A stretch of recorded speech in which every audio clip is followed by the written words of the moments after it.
วิดีโอนี้นำพาโดยอาจารย์ปาวี สุวรรณวงศ์นำเสนอโดยนางมนต์ใส แสงสุรี สาขาครูฟิสิกส์ปีหนึ่งสบายดี มื้อนี้จะมาทดลองเกี่ยวกับไฟฟ้าบรรจุ จุดประสงค์เพื่อทดลองเกี่ยวกับไฟฟ้าบรรจุ ซึ่งอุปกรณ์ของเรามีบิ๊ก2ก้านมีแซมเจีย AC หลังจากนั้นเราจะมาตัดเจีย AC เป็น2ส่วนคือส่วน1น้อยและส่วน1ปานกลาง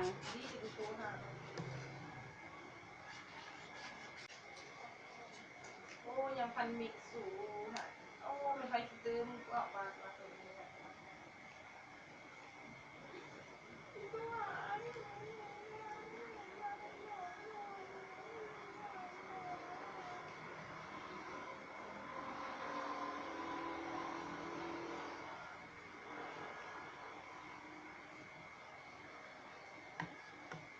วงคำเรา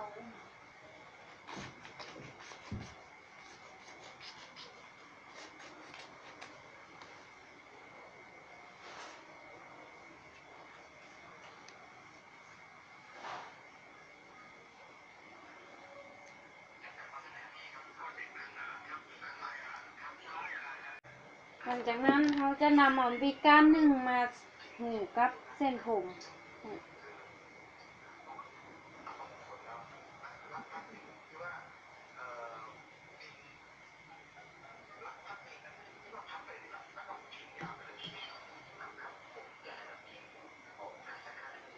แล้วเอามาติดใส่เจีย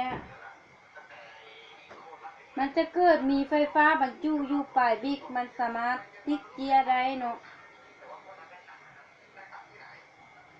กรณีที่เฮาบ่ถูมันจะบ่มีไฟฟ้าบรรจุมันจึงบ่สามารถติดเจียได้เนาะมาทดลองอีกครั้ง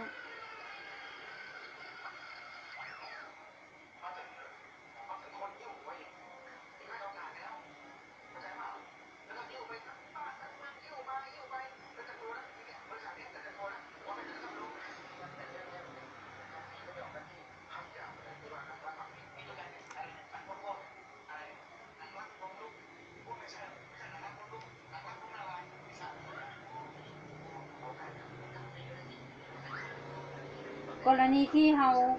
ถูแล้วมาติดใส่เจียแผ่นยาวไฟฟ้าบรรจุมันจะบ่เพียงพอมันจึงบ่สามารถดูดเจียแผ่นยาวได้ฉะนั้นเราสามารถสรุปได้ว่าเมื่อเวลาเราถูแล้วมันจะเกิดมี